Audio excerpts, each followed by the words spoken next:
And we're back to learn Gimp in a year, day 53. Let me show the Paintbrush Jitter.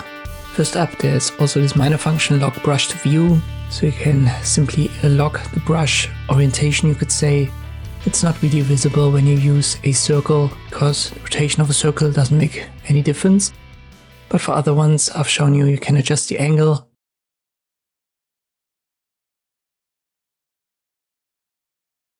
But you can also use the rotate tool to adjust, for example, the layer. So in general, you can lock your brush according to the view. If you check that box and then it gets rotated with it and moved with it. That's just a minor function, to be honest. I've never used that. If I need to rotate my brush, I use the angle. Maybe that's something if you want to do digital drawing. But let us move on to the main topic of this video, which is the jitter. It's kind of like the opposite of smoothing the stroke. In this case, with it turned off, it's a straight line. But if you apply the jitter, it gets a little bit wobbly. And if you increase the amount, these circles will be distributed a little bit differently.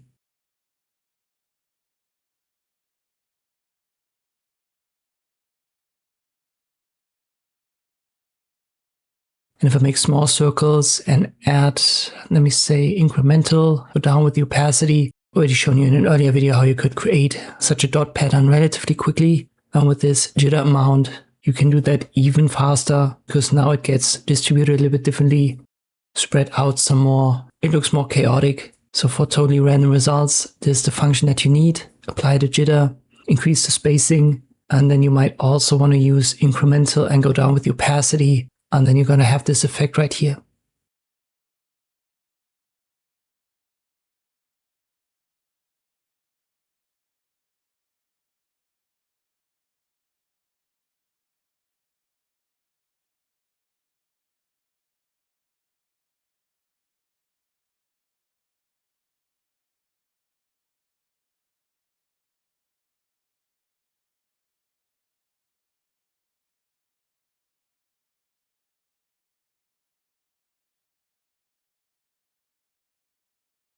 Once more to sum it up, let me go back to an opacity of 100%, no incrementation. I set the spacing back to around 6.